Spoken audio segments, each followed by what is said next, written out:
Wednesday Addams Nevermore academy में अपने दूसरे साल की शुरुआत करती है, लेकिन कुछ गंभीर समस्या है। उसकी साइकिक पावर्स पूरी तरह गायब हो गई है। यह उसके लिए बेहद परेशान करने वाली बात है, क्योंकि पिछले सीजन में उसकी विजन्स ने उसे हर मुश्किल से बाहर निकाला था। एकेडमी में आउटकास्ट स्टूडेंट्स की रहस्यमय मौतें होने लगती है। हर मृत शरीर पर अजीब निशान है और उनकी आंखें पूरी तरह सफेद हो गई है। प्रिंसिपल वीन्स इन घटनाओं को छुपाने की कोशिश करते हैं, लेकिन वेडनेसडे को लगता है कि यहाँ कोई बड़ी साजिश चल रही है। इनिड सिंक्लेयर अब एक कॉन्फिडेंट वेयरवुल्फ बन चुकी है। उसकी और वेडनेसडे की दोस्ती मजबूत हुई है, लेकिन वेडनेसडे को लगता है कि बिना पावर्स के वो अपने दोस्तों की सुरक्षा नहीं कर सकती। इनिड लगातार वेडनेसडे को समझाती है कि वो बिना पावर्स के भी खतरनाक और तेज है। एकेडमी के आसपास एक रहस्यमय हुडेड फिगर दिखाई देता है, जिसे स्टूडेंट्स एवियन कहते हैं। यह आकृति हमेशा मौत के सीन्स के पास नजर आती है। इसके पंख जैसे पैटर्न वाले कपड़े और भयानक रूप से लंबी छाया है। वेडनेसडे को लगता है कि एवियन और इन मौतों के बीच गहरा कनेक्शन है। एपिसोड के अंत में वेडनेसडे फैसला करती है कि उसे अपनी डिटेक्टिव स्किल्स पर भरोसा करके इस रहस्य को सुलझाना होगा। वेडनेसडे को एहसास होता है कि उसे अपनी एनालिटिकल स्किल्स पर भरोसा करना होगा। वो हर मृत स्टूडेंट के बैकग्राउंड की गहरी जांच शुरू करती है। उसे पता चलता है कि सभी मृतक स्टूडेंट्स का एक कॉमन कनेक्शन है। वे सब किसी न किसी समय नेवरमोर से जाने वाले थे या एकेडमी छोड़ने का प्लान बना रहे थे। अचानक अंकल फेस्टर नेवरमोर एकेडमी पहुंचते हैं। वो वेडनेसडे को बताते हैं कि एडम्स फैमिली में साइकिक पावर्स का अस्थायी नुकसान पहले भी हुआ है, खासकर जब कोई बहुत शक्तिशाली डार्क फोर्स आसपास होती है। यह पावर लॉस असल में वेडनेसडे के अंदर की शक्तियों का एक सुरक्षा तंत्र हो सकता है। वेडनेसडे को लाइब्रेरी में पुराने रिकॉर्ड्स मिलते हैं जो बताते हैं कि 1920 के दशक में भी इसी तरह की घटनाएं हुई थी। उस समय भी आउटकास्ट स्टूडेंट्स की रहस्यमय मौतें हुई थी और एक हुडेड फिगर देखा गया था। लेकिन फिर अचानक सब कुछ रुक गया था और कोई रिकॉर्ड नहीं है कि क्यों। इनिड को लगता है कि वेडनेसडे अकेले बहुत खतरनाक काम कर रही है। वो अपनी वेयरवुल्फ इंस्टिंक्ट्स का इस्तेमाल करके वेडनेसडे की मदद करने की कोशिश करती है। दोनों मिलकर रात में एकेडमी के आसपास पेट्रोल करना शुरू करती है। एपिसोड के अंत में वेडनेसडे को एक पुराना न्यूज़पेपर क्लिपिंग मिलता है, जिसमें विलो हिल साइकियाट्रिक फैसिलिटी का जिक्र है। वेडनेसडे की जांच उसे विलो हिल साइकियाट्रिक फैसिलिटी तक ले जाती है, जो नेवरमोर से कुछ मील दूर एक पुराना मानसिक अस्पताल है। यह जगह आधिकारिक तौर पर बंद है, लेकिन वेडनेसडे को संदेह है कि यहाँ अभी भी कुछ चल रहा है। यहाँ वेडनेसडे की मुलाकात डॉक्टर जूडी स्टोनहर्स्ट से होती है, जो अपने आप को एक आउटकास्ट रिसर्चर बताती है। जूडी का दावा है कि वो आउटकास्ट्स की पावर्स को समझने और उन्हें कंट्रोल करने के तरीके खोज रही है, लेकिन वेडनेसडे को जूडी की असली मंशा पर संदेह है। फैसिलिटी के तहखाने में वेडनेसडे, इनिड और अंकल फेस्टर को भयानक चीजें मिलती है। मेडिकल टेबल्स पर बंधे हुए आउटकास्ट के निशान, अजीब केमिकल से भरे जार और सबसे डरावनी बात, जिंदा आउटकास्ट जो प्रयोगों के कारण अपनी पहचान खो चुके हैं। जूडी का दुखद बैक स्टोरी भी सामने आता है। बचपन में उसके पिता ने उस पर भयानक साइकोलॉजिकल एक्सपेरिमेंट्स किए थे। इन एक्सपेरिमेंट्स ने उसके दिमाग को तोड़ दिया था और अब वो मानती है कि आउटकास्ट की पावर्स को कंट्रोल करना या हटाना समाज की बेहतरी के लिए जरूरी है। वेडनेसडे को एहसास होता है कि एवियन और विलो हिल के बीच गहरा कनेक्शन है। जूडी के प्रयोगों से कुछ आउटकास्ट्स एवियन जैसे क्रिएचर्स में बदल गए हैं, जो अब जूडी के कंट्रोल में है। एपिसोड का अंत एक चेज सीक्वेंस के साथ होता है, जहां वेडनेसडे, इनिड और फेस्टर को विलो हिल से भागना पड़ता है।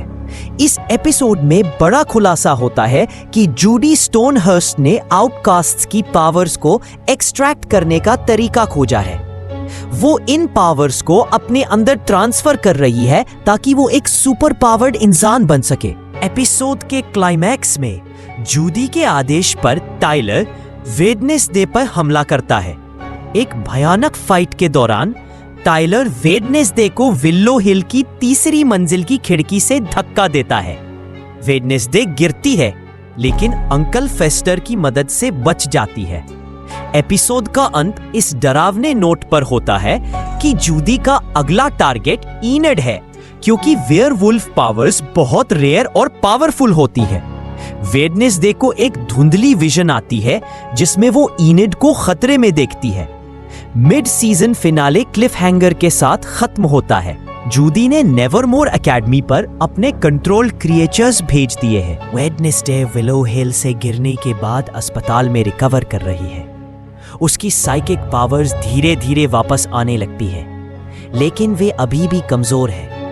वो दृढ़ संकल्पित है अपनी सबसे अच्छी दोस्त इनेड की जान बचाने की, जिसे वो विजन में मरते हुए देखती रहती है।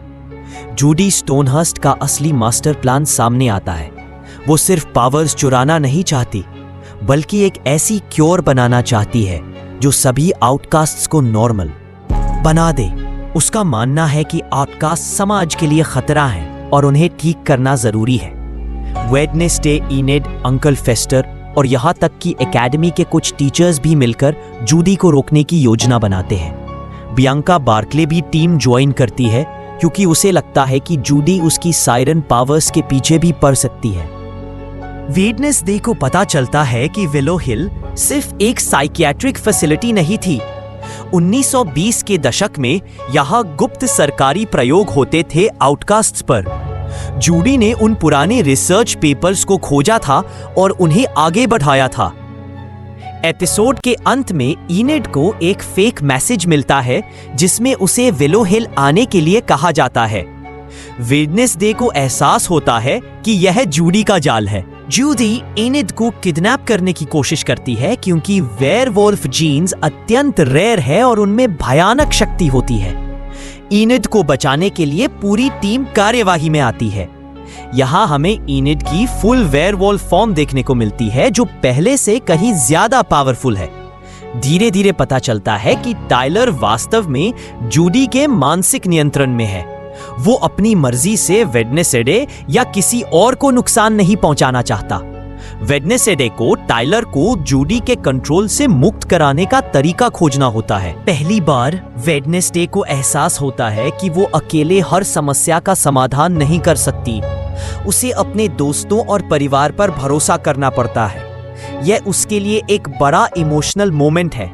जूडी ने अब तक कई आउटकास्ट की पावर्स अपने अंदर ट्रांसफर कर ली हैं। वो अब एक मॉन्स्ट्रस क्रिएचर में बदलने लगती है, जिसमें अलग अलग आउटकास्ट पावर्स हैं। सायरन की आवाज, वेयरवुल्फ की ताकत, साइकिक एबिलिटीज और भी बहुत कुछ।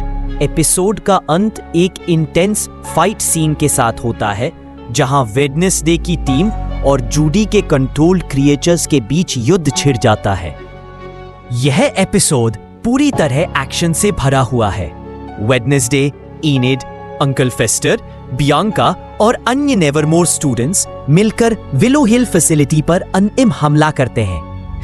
ये सिर्फ जूडी को हराने के लिए नहीं, बल्कि उन तमाम आउटकास्ट्स को बचाने के लिए है जो अभी भी उसके प्रयोगों का शिकार हो रहे हैं। युद्ध के दौरान जब इनेड को सबसे ज्यादा खतरा होता है, वेडनेसडे की साइकिक पावर्स पूरी तरह वापस आ जाती है। ये पावर रिटर्न इतना इंटेंस है कि वो अपने आसपास के सभी लोगों के विचार और भावनाएं महसूस कर सकती है। फैसिलिटी के छुपे हुए चेंबर्स में टीम को पता चलता है कि जूडी ने सिर्फ पावर्स नहीं चुराई हैं, बल्कि कई आउटकास्ट्स को पूरी तरह से विकृत कर दिया है। कुछ आउटकास्ट्स अब ऐसे क्रिएचर्स बन गए हैं जो ना इंसान है ना जानवर। वेडनेसडे अपनी रिटर्न हुई साइकिक पावर्स का इस्तेमाल करके टाइलर के दिमाग में जाती है और जूडी के मानसिक कंट्रोल को तोड़ती है।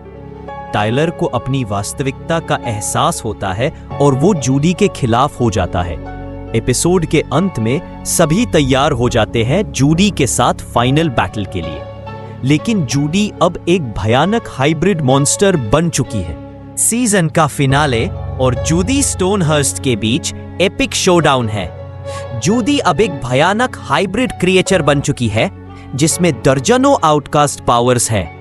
वो लगभग अजेय लगती है। वेडनेसडे को एहसास होता है कि जूडी को हराने के लिए उसे अपनी पूरी एडम्स फैमिली लीगेसी को अपनाना होगा। मोर्टिशिया और गोमेज भी अचानक पहुंचते हैं अपनी बेटी की मदद करने। पूरा एडम्स फैमिली मिलकर अपनी डार्क मैजिक का इस्तेमाल करता है। वेडनेसडे और जूडी के बीच एक इंटेंस साइकिक बैटल होती है जहां दोनों एक दूसरे के दिमाग में जाकर फाइट करती है। ये बैटल न सिर्फ फिजिकल है बल्कि मेंटल और इमोशनल भी है। आखिर में वेडनेसडे अपनी पूरी साइकिक शक्ति का उपयोग करके जूडी के दिमाग में उसके बचपन के ट्रॉमा को दिखाती है। वो जूडी को समझाती है कि आउटकास्ट से नफरत करके वो सिर्फ अपने पिता के अत्याचारों को आगे बढ़ा रही है। जूडी अपने किए पर पछताती है और खुद को नष्ट कर लेती है। विलो हिल फैसिलिटी पूरी तरह नष्ट हो जाती है। जो आउटकास्ट बचाए जा सकते थे वे बचा लिए जाते हैं। इनेड सुरक्षित रहती है और वेडनेसडे इनेड की दोस्ती पहले से भी मजबूत हो जाती है। टाइलर को संभावित रिडेम्पशन मिलता है, लेकिन वेडनेसडे अभी भी उस पर पूरा भरोसा नहीं करती। वो समझती है कि माफी और भरोसा दो अलग चीजें हैं।